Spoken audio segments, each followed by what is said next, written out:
Intelligent but not brilliant, pampered from birth as the only child of aristocrats, and crippled by polio, Franklin Delano Roosevelt was hardly predestined for a rendezvous with presidential greatness. But his political flexibility and infectious charisma made him perfectly suited to meet the unprecedented challenges of his presidency. I pledge myself to a new deal for the American people. Number 32, Franklin Delano Roosevelt, Democrat, 1933 to 1945, 51 years old, from New York. FDR's difference from his predecessors was only a difference of degree, about 180 of them. FDR was the fifth cousin of Theodore Roosevelt. He was a C student at Harvard, enjoyed sailing and stamp collecting. Although he could be very private, FDR brought an easy charm to the White House. It must have been amazing to meet Franklin Roosevelt. Everybody talks about it, what a strong personality he had. Winston Churchill compared meeting him to opening your first bottle of champagne. He was a person of enormous personal charm, but so many of his contemporaries say that at bottom they didn't know what made him tick, what was really going on behind what they frequently called the actor's mask of his face. Mr. Roosevelt's daughter, Anna, said that he was very difficult to know, that no one really knew him. He was a loner. FDR was stricken with polio at the age of 39. He was virtually confined to the homemade wheelchair that he personally designed using a kitchen chair. During his presidency, the handicap was downplayed. He tried to be photographed standing, even though he had to lock these 10-pound leg braces to actually get in the standing position, and had to brace himself on something, a lectern or the arm of an associate. Clinging to someone's arm, he could disguise his painful steps. He also had a customized Ford that he drove with hand controls. In newsreels, he appeared to be an able-bodied man. What the newsreels wouldn't show was how he managed to get out of the car. He would have had to have been lifted out. All those images are kept from the public by choice of the media. Roosevelt's executive leadership, like his Oval Office desk, was often cluttered and chaotic, pitting advisors against each other. It was an unorthodox management style. Somehow he is the model of the successful president.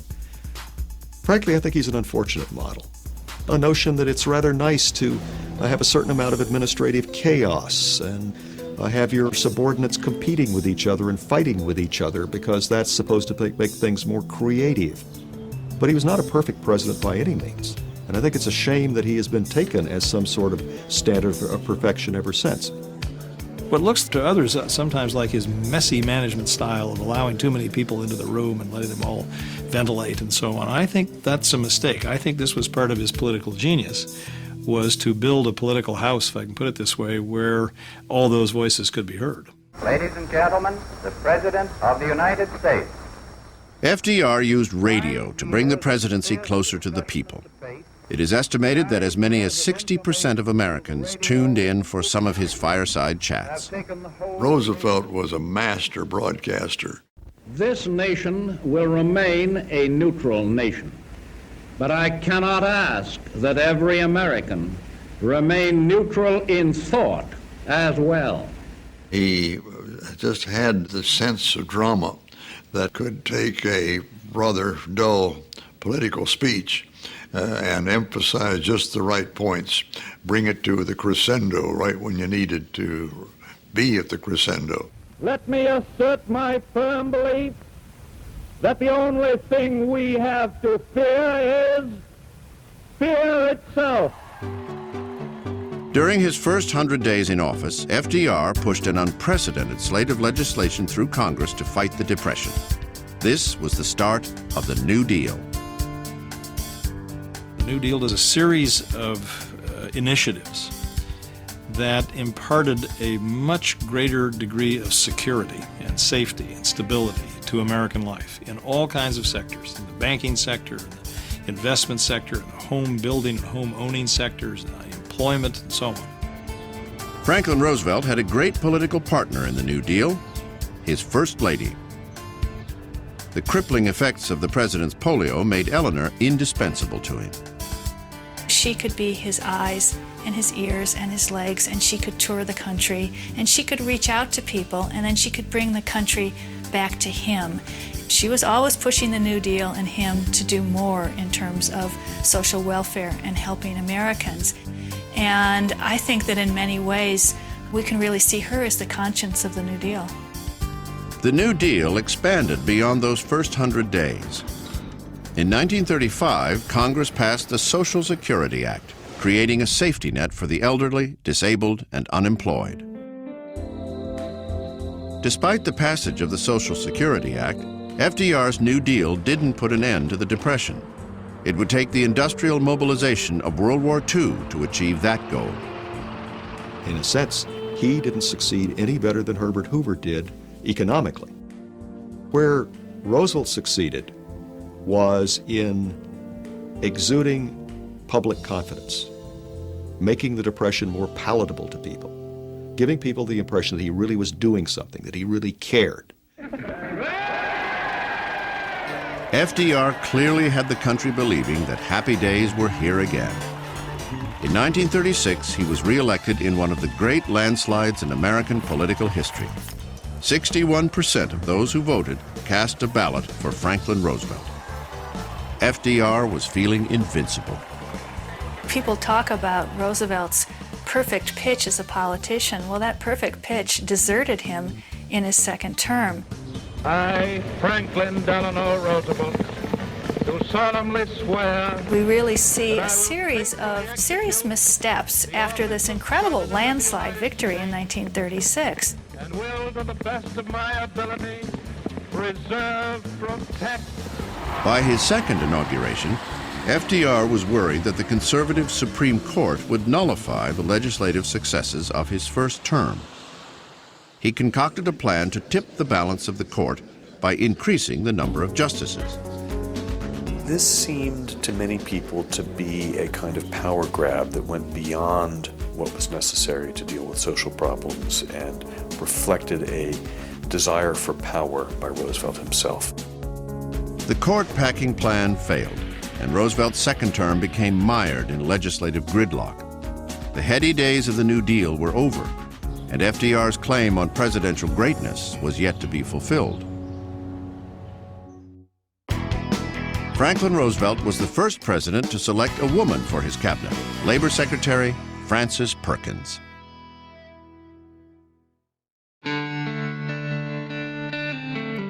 As Franklin Roosevelt began his second term, his overconfidence had caused a backlash in Congress. FDR's magic touch seemed to have worn off. It's only when the Second World War comes and he can sort of reconstitute himself as the leader of the people in a time of crisis that his presidency picks up steam again. As early as 1937, FDR saw war on the horizon. He worked to convince isolationist Americans that they might someday need to get involved. America hates war. What's interesting is to watch him sort of be half step, full step, ahead of the population. He saw the war coming long before most Americans did. Yes, we are determined to keep out of war. Yet we cannot insure ourselves against the disastrous effects of war and the dangers of involvement. In the summer of 1940, France fell to the Nazis. The Battle of Britain began.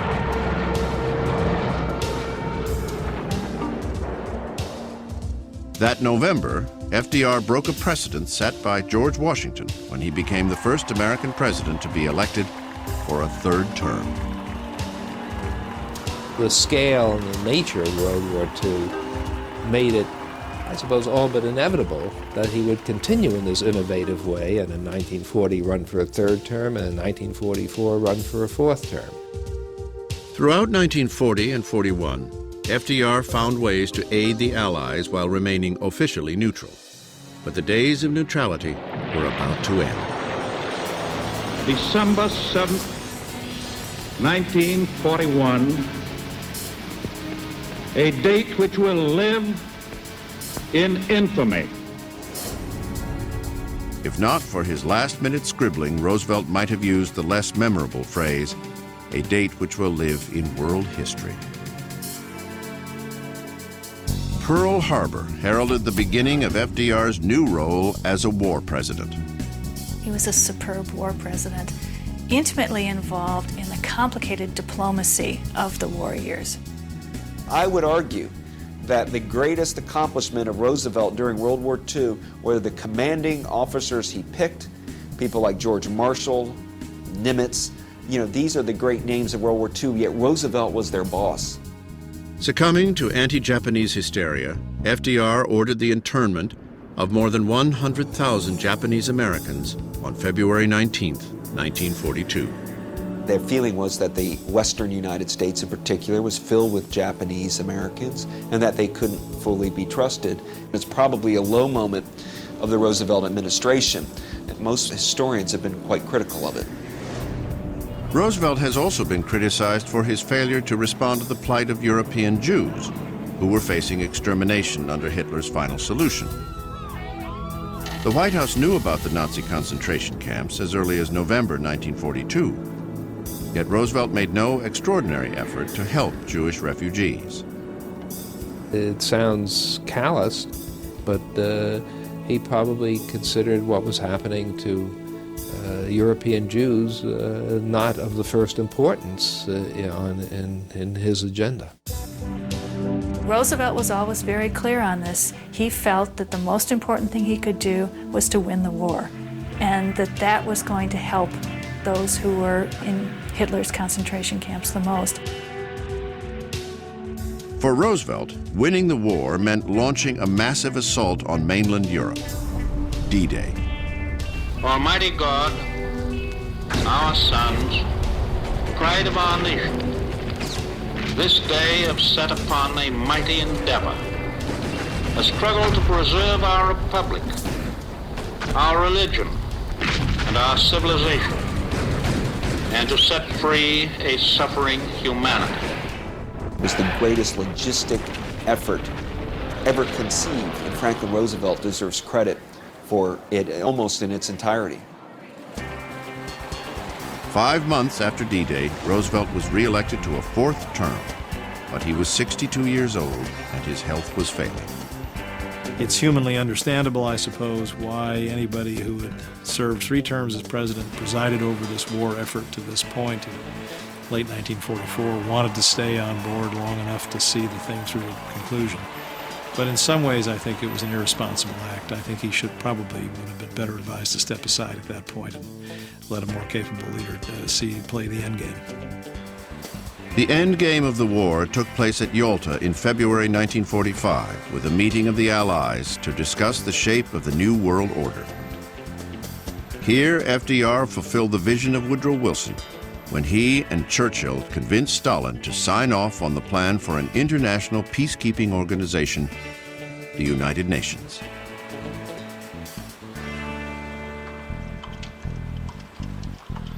On April 12, 1945, Franklin Delano Roosevelt died of a cerebral hemorrhage, bringing an end to the longest and one of the greatest presidencies in American history. To be ranked as a great president, you almost surely need some kind of crisis that you have to deal with. Roosevelt got handed not one but 2 crises of enormous proportions. He had the Depression in the 1930s, and he had a global war in the 1940s. And what is so unique about him is that he had the personal and political tools to excel in both of those crisis situations. I think the presidency of Franklin Roosevelt changed the presidency more than any other single presidency did in terms of the kinds of policies and actions that the government would now be willing to undertake, and it also changed it in the way in which it made the president himself a titanic figure in the mind of the nation in a way that had never been before. With his unusual alchemy of charm and arrogance, improvisation and political cunning, FDR changed the very idea of what it meant to be President of the United States. All future presidents would have to reckon with his legacy.